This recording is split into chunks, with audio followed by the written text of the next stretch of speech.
Okay, so I'm just going to introduce Dr. Lillian Gonzalez, who is a real expert in women's health and has been a wonderful member of the Academy of Consultation-Liaison Psychiatry, and has always been someone I've admired and enjoyed working with, learning from, and being a friendly colleague with. And it's been a wonderful, wonderful connection. And I would like for you to tell me a little bit about how you got into the Academy of what was then Psychosomatic Medicine and now Consultation Liaison Psychiatry, and how that's been for you, how you got in and what it's been like. Okay, and thank you, Marianne. This has been an honor to be interviewed by you. And, every time I attended the meetings, and most of them I did attend, I would look forward to meeting colleagues, and one of them was you. So it's so great to see you virtually. So when did I first become involved with the Academy? I'll never forget it, because I was pregnant, 7 months pregnant, and I had my first paper presentation in Bal Harbor, Florida. And Dale Gullidge, may his soul rest in peace, he was my mentor. He was the father of CL psychiatry at the Cleveland Clinic, and he really, opened doors for me. So, and then that meeting, it was a very small group then, certainly not over 1,000 like we are now. Mm-hmm. There were about 20 people in the audience. I think the beach was very competitive. The hotel was right on the beach. It was at 2:00 in the afternoon. And I gave my presentation on continuous ambulatory peritoneal dialysis. It was brand new at the clinic. And so that was my foray into the Academy. And as I was going through my files on the Academy, I found this, Psychosomatics of 1982, which had my paper, my first paper in print. And, this is how the journal looked 40 years ago. So, and Dale was very involved with the Academy. So he got me on a committee. It was the membership committee. And, I made calls and tried to increase the membership. And then I've done a few things, not many. I was on the fellowship committee and on council for 6 years, 2 terms. It was very interesting. It's not like the council it is now, because I was the only woman. And of course, Evelyn Hallberg, I don't know if you remember her, but she was of course, secretary of the council. Yeah, and I did that. And then with Elizabeth Kunkel, I served on the awards committee for 5-6 years. So that was great fun because, you get to read about people and nominate people for awards. Yeah, and in the last few years, I've been more of a mentor rather than an active participant.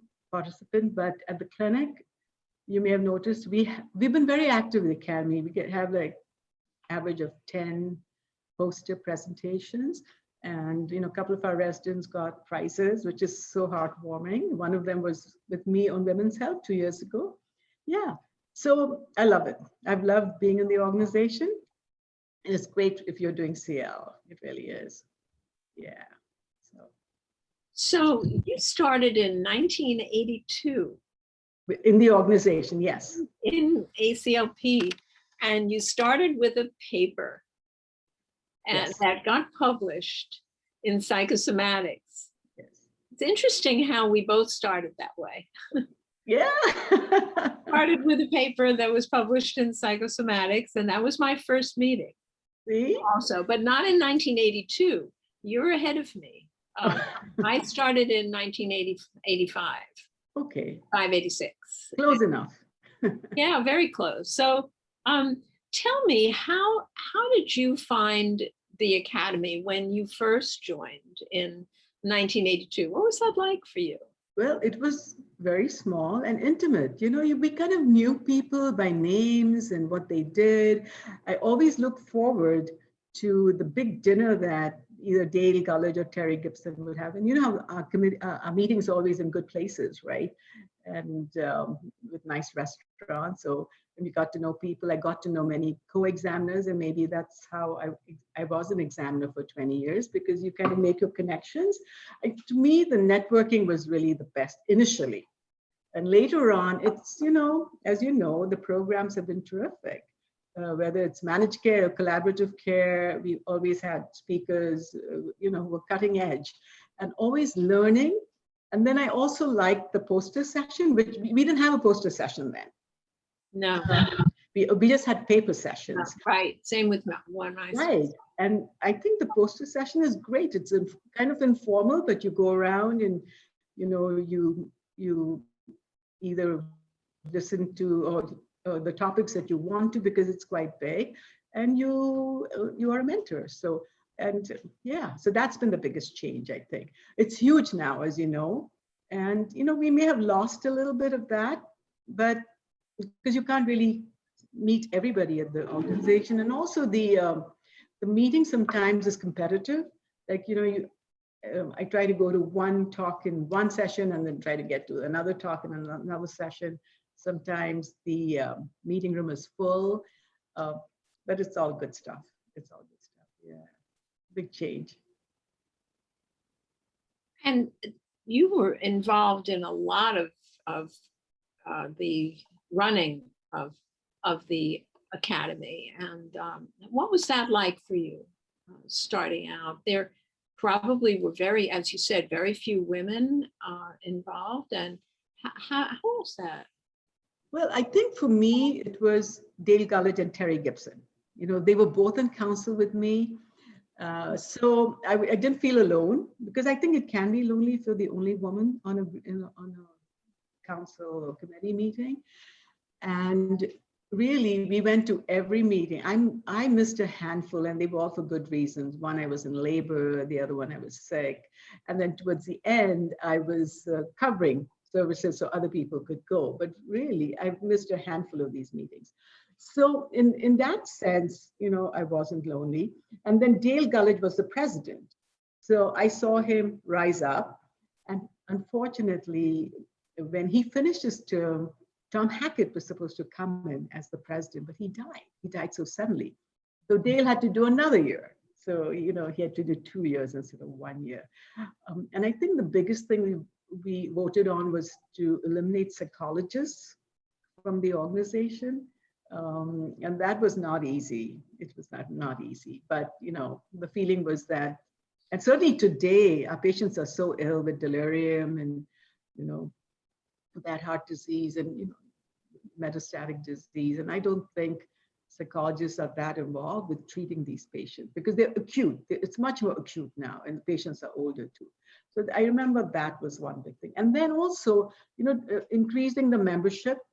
We would make calls to people and say, you know, do you know graduating residents? There was no fellowship, right? There was no fellowship. There was no certification. And we got to know all the good CL programs nationally. And then also trying to recognize fellows. You know, we would, I found that very interesting, looking through their CVs and, you know, how active they've been in the organization. So that was good. Yeah. So in terms of, I wouldn't say I was running the society at all, but just, and then you come home. And that's really what I noticed is when I would come back from the meeting, I always had a new idea, you know, Yeah. and like, look at outcomes, like in recent years, look at outcomes, look at cost effectiveness, you know, and I liked that. And then I would also bring home the program to the residents and talk about it. I think that new learning really, you know, keeps you on your toes. So yeah, and then the awards and fellowship, that was for 5 years. And we did regular calls, conference calls. Very regularly we had to do that just to make sure we were picking good people and, you know, the journal article, the research article, the best papers, those sorts of things. Yeah, it's really a great organization. The point you made about every single meeting, you really do bring home an idea is so valid. There's an inspiration at every single meeting, no matter what, from the day I started until the last meeting we had, the virtual meeting in November. Yeah. Really... I missed that virtual meeting, but maybe this year. Oh, yeah, it was amazing. The wonderful thing about it is it's the first meeting you could go to everything, you know. In other words, you Yeah, that's true. don't have to miss anything like you do. I used to go, like if I loved somebody's presentation that I absolutely had to see, I would go to that and then pick another one and go to another one and another one in the same time, but I still could never see everybody's in all at the same time. Now you can, because they're recorded, so you can see Yes. all of them. You know, it's Yeah. really, really terrific.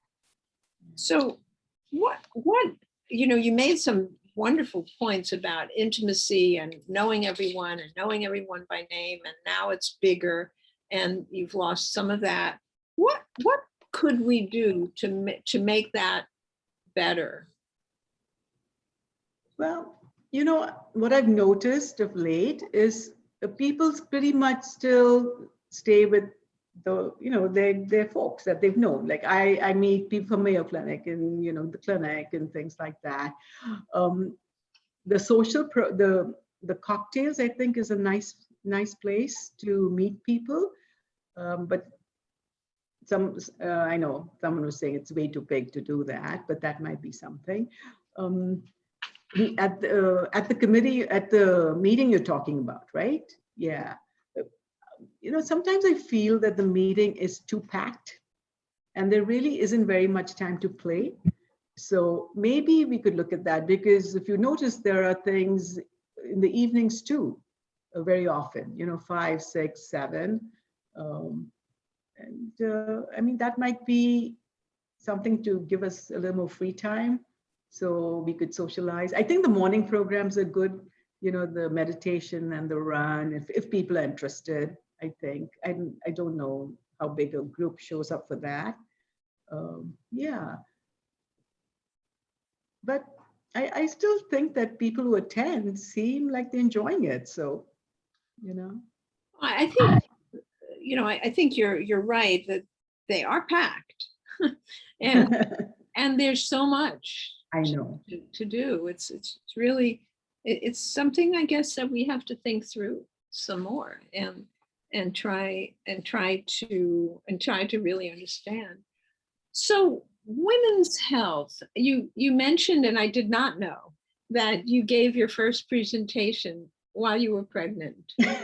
I think that's an amazing way to get into women's health right there. But you didn't talk about women's health. You were talking about peritoneal dialysis. Yes. Yes. Peritoneal dialysis. Yeah. So how did you get into women's health? I mean, we all should be interested in it. Right. Somehow you got interested. How did that happen? And what is that like? And how did you bring it to the academy? And I know that you did. So right. So in the mid 80s, one of my colleagues in gynecology, she kept calling me. She said, "Lillian, you have to help me. My patients are driving me nuts." I said, "What are they doing?" "Oh, they all have PMS. They all have PMS. I don't know what to do." So I started a clinic with her. So once a week on a Wednesday morning in the mid 80s, I went there and we saw these patients together. And it was just amazing. Prozac had just come out and women were getting better with Prozac.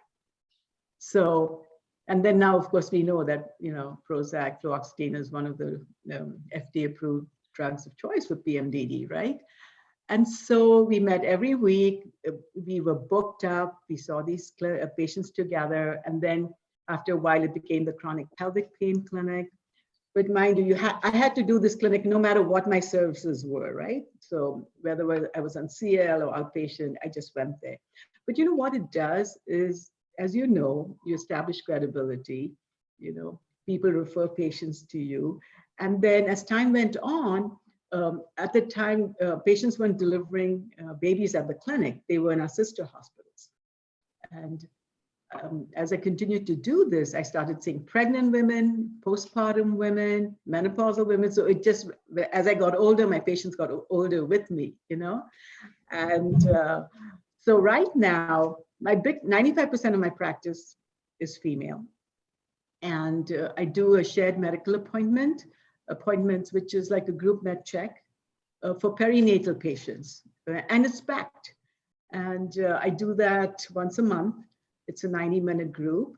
And, these patients, they feel like they're freaks because everyone thinks that, pregnancy, you have a baby, you should be on top of the world. But 15% of women have depression and anxiety. So they're all on medicines and they feel so supported in the group. So even though they don't need to come monthly, I think it's also becoming a support group. So I've done that with the population, and it's great because if you have a big practice and your access is not great and your follow-ups are not great, it's a very nice way to do this. And so that's one. And then I have residents who do electives with me in women's health, 4 or 5 residents a year, which is nice. I handpick the patients for them because either it's PMDD, pregnancy, postpartum, menopause, and then they attend the group with me. So because, when they go into private practice, some of them want to start groups like that. Yeah. So yeah, and as you know, it's a very rewarding practice because patients get better. These patients get better, really. And it's also now I have women whose kids are going to college, they send me pictures and things like that. So in terms of the academy, it's pretty much been posters that I presented on my shared medical appointments. And also 2 years ago, the trainee got the poster award because she had a poster on shared medical appointments in the perinatal group. Yeah. So yes, that's a big part of my life at the Cleveland Clinic. Yeah. Yeah. So we get referrals from within the clinic, mainly, we're a big hospital now. We have, when I started, we had 150 doctors. Now we have 3,500 doctors in this whole system. And we have 9 hospitals, right? It's a big, big chain. And 2 of our hospitals are the OB hospitals, and that's where we get all our referrals. And sometimes from the community, but it's rare. It's mainly within our system because it's so big. Yeah. So, yeah. That is really impressive. And how did you found, were you one of the founders of the Women's Health SIG? Is that how? Women's mental health. Women's mental health Yeah. SIG? Yeah, because women's health, there's another person from internal medicine, GYN. Yeah. Yeah. And I had a clinic in the Women's Health Institute until about 5 years ago, but then they ran out of space. They were growing and growing. So I came back to my office where I spend most of my time, and patients follow you. So they didn't really care. They liked it in the Women's Health Institute because it didn't say psychiatry. It said women's health, but they got used to it. Yeah. Well, so did you start a special interest group at the academy in that same? I chaired the Women's Health SIG a long time ago. I thought, yeah. But I think we'd be 15 or 20 people who came. And look at it now. Now it's big. Yeah. Yeah. And it was really in its infancy then. And also to get a program for women's health. I think we were instrumental in that. And I think now it's a non-issue. We have women speakers, we have topics on women's health. I think it's so nice that it's all happened. Yeah. But you started it, basically. You chaired the first. I chaired it, yeah. Yeah. So that's how, I don't think we had one before that. That's how I remember. No, we did. Yeah. Yeah. And of course you start with a few people. Of course. Yeah, and then how many? You probably have hundreds of people now. I know. I think there were like 15 or 20 of us who would show up. Everyone who was at the meeting would come, And now look at it, the emails. I don't think you're on that chain. The Women's Health SIG, constant emails about, who's going to present, what topic should we present? Send me some ideas. Can you use benzodiazepines? It's really great, That I didn't have that.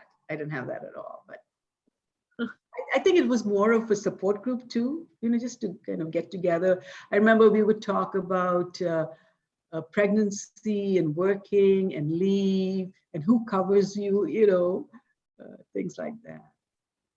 So it became more than just a women's health group. It became a work-life balance group. Yes, yes. It became a lot of other things. Yeah, yeah. Where you, all those secret things that no one ever was allowed to talk about before. Yeah, you know, when I think back, and I always say to the residents, there was a time, you know, we never talked about pregnancy, right? And you even wore clothes that wouldn't show that you were so pregnant. And look at it now, right? The pregnancy outfits, oh, we just laugh about it. Yeah. Pretty amazing change. So Amazing change. a lot has changed. How do you think that society actually accounted for that? I mean, how much of the change that you saw was really society changing?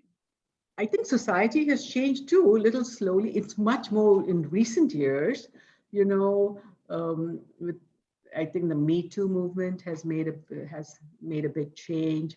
I think Sheryl Sandberg, you know, with her book and her talks, I think she about leaning in. It's not that easy, but you know, it's a good point, I think.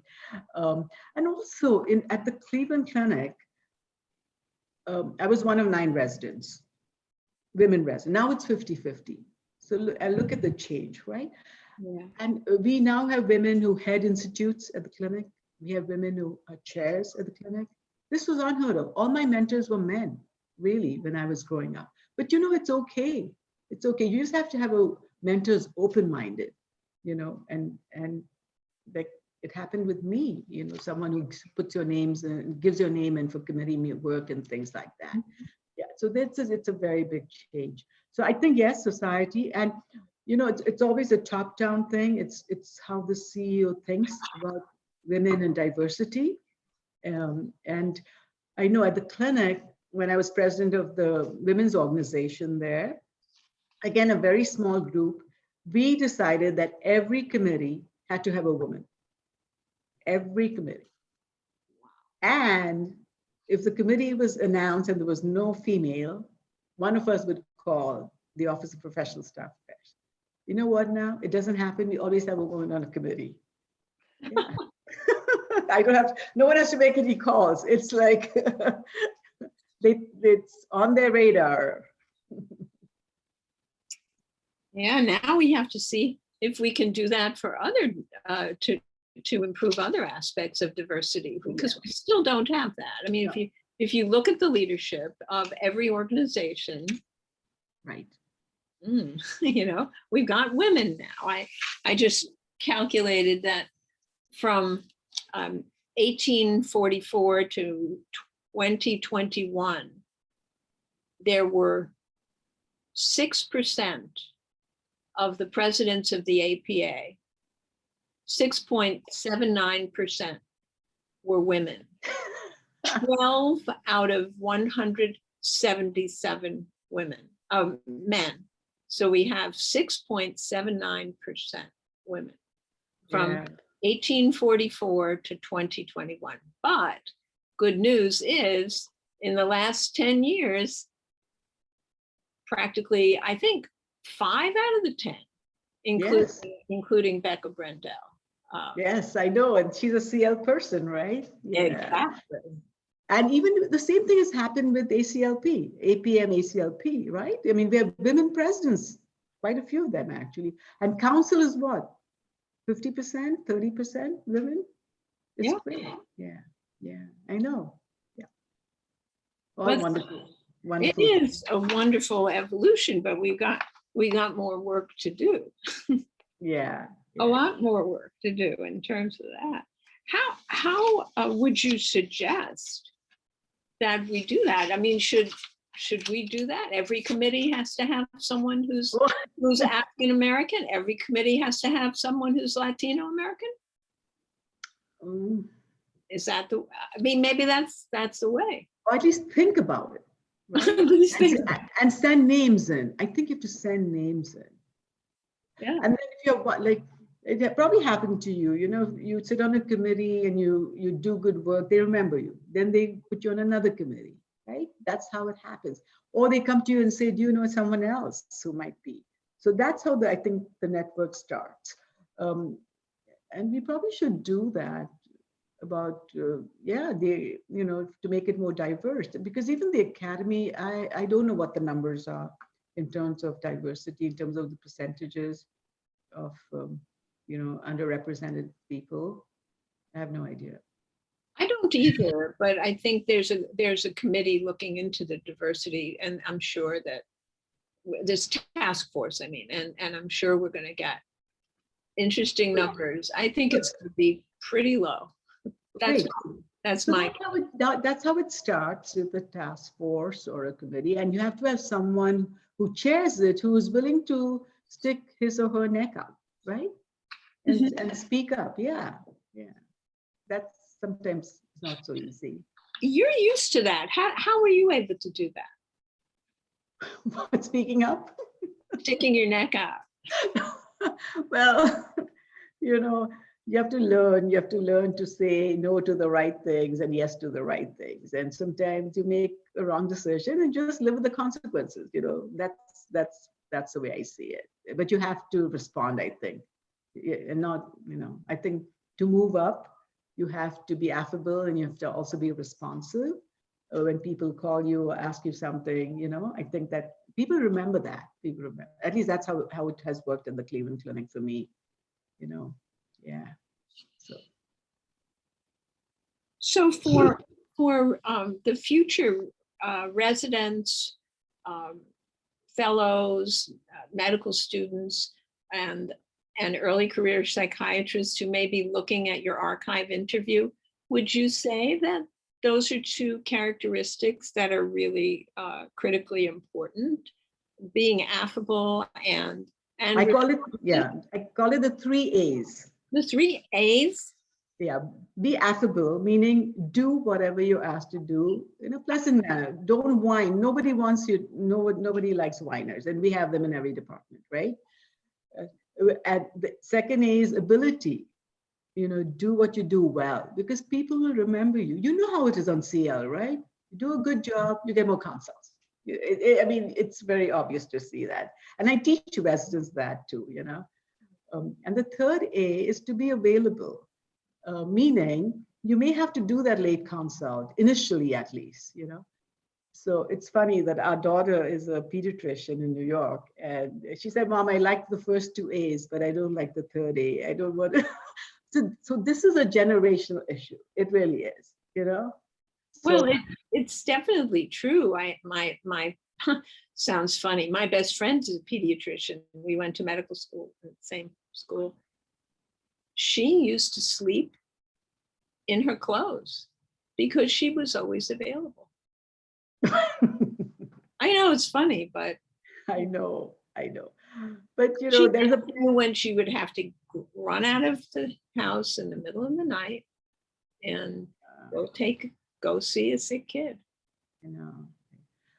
But you have to set limits too, because of the price we pay, right, for constantly being available.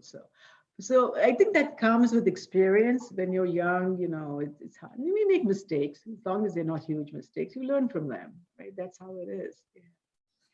So what about how can you be affable and be show your capability and be available when productivity is such a big thing, and you're asked to see more and more patients in shorter amounts of time? Yeah. So I'll speak for myself and my career at the Cleveland Clinic. So when Dale Gullidge started, if we saw 5 consults a week, that was a hectic week. Now we see 10 to 15 a day, right? So, but you know what he did? He would round with surgeons. 6:30 in the morning. I said, what is wrong with this man? 6:30 in the morning, he's rounding with surgeons. But this is how he built the service up, right? And that from him, I learned that you have to, be available up to a point. Of course, he was male, and we have different issues when we're younger with children and balancing career and motherhood and all those sorts of things. Yeah, and he was very good. So in terms of the liaison work, there were lots of committee meetings. So in terms of productivity, we are not it's not that high for us because we are a value-added service. That's the way I see it. You know, we haven't really studied it, but I think when you treat delirium, patients leave the hospital sooner, things like that. Oh, Also, we were losing nurses in between because you know how wild our patients can get, right? You're spending a lot of money on sitters, a lot of money. But now our CL service is 24/7. Saturday, Sunday, residents, staff, we just do what we have to do. So I think that's why we are recognized. And I don't think RV use for us is a big issue, at least on CL. For outpatient, yeah. So it's not the same in every hospital. I realize that because when candidates come for jobs, they always ask me about that, like, how do they look at your RVUs and things. So every system is different, yeah. But we are a great team. We're a great team, and you can only do CL for so many weeks, and you have to get a break. So we have many people who rotate in and out of the service. But it's a core group. It's just 6 of us. It's not people who don't want to do CL. Yeah. so what do you think it was the most valuable thing that you ever got from the academy itself? I think for me, it was networking and learning, new learning. I mean, every meeting, there was always something. The highlight for me, which we didn't have earlier, was the Hackett Award. I still love Ellie and the way she introduced the awardee. She was warm, she was funny. And even now, even though she's not around, I think, Ted Stern and everyone does a great job. And it's really, for me, the highlight. I almost never miss it. No matter what I'm doing that day, I'll come back for the talk, I like that a lot, yeah. So these are the things that I've enjoyed about the meeting. And in the beginning, later on, network becomes it's not just important, but it's almost like a social thing, yeah. But also, I like the paper sessions and the poster sessions because always new information. Yeah. What's if you were to envision CL of the future, how would you like the field to move? What would you like us to be like over the next, say, decade or so? We need to continue with training great fellows. We need to encourage them to get their certification, which we've not had. And I think that CL fellows or CL staff will always have a good job in an academic center, if that's what you want. Because academic centers need us. And, I tell residents and fellows, because they say, like, what kept me in CL so long? And I said, well, 2 things. One is you minimize suffering for the patient, because our patients are medically ill. But sometimes the team is better. Like when you go onto a floor and the team is waiting for you and the team gets better. And I said, that's very rewarding. And I always tell them that's the L in CL. That's the liaison work, right? Where you're kind of helping the team. You're also helping your colleagues. And so those are the 2 things I think that we need to stress with us when we train our residents and fellows. And certainly that's what we do. In addition to, writing scholarly articles and posters and things like that. Yeah. So I think the certification is great. We teach our fellows every week. The fellowship director will sit with the fellows and go through the textbooks so that they're prepared to take the exam, things like that. Yeah. But I think in big academic centers, CL is a necessity, I think. Yeah. Absolutely. It certainly is. What would you most like if we're talking about young psychiatrists, what would you like to pass along to young psychiatrists about your particular career and your work that you think would help them specifically? Right. So I've been asked that question now as I get older a little more. So I always say to people, to residents, there's so much knowledge. There's so many things happen. Find your niche and run with it. So develop an interest. And we have for our residents, we have immersion clinics, and in the electives, they can pick, like women's health, they can pick, they're going to the Mellon, seeing MS patients, epilepsy, bariatrics, things like that. Work with a group. Because when you go to the same clinic over and over again, they get to know you, and then you can publish and present and become, well known in that area. So that's generally one thing that I tell them. And then the other thing is the 3 A's. I remind them about the 3 A's. Because, medical students, more so, I think these days, want to leave at 5. And I say to them, well, I'm all for work-life balance, right? However, patients don't stop getting sick at 5. So some days you may have to stay a little later, and some days you may leave earlier, But so things like that. Well, I think I think they're very important points. You recommend that people find their passion, Yeah, pursue their passion, they make their connections, they absolutely. do the networking that you talk about, and that you could do actually at the ACLP. You can very easily do it there. Yeah.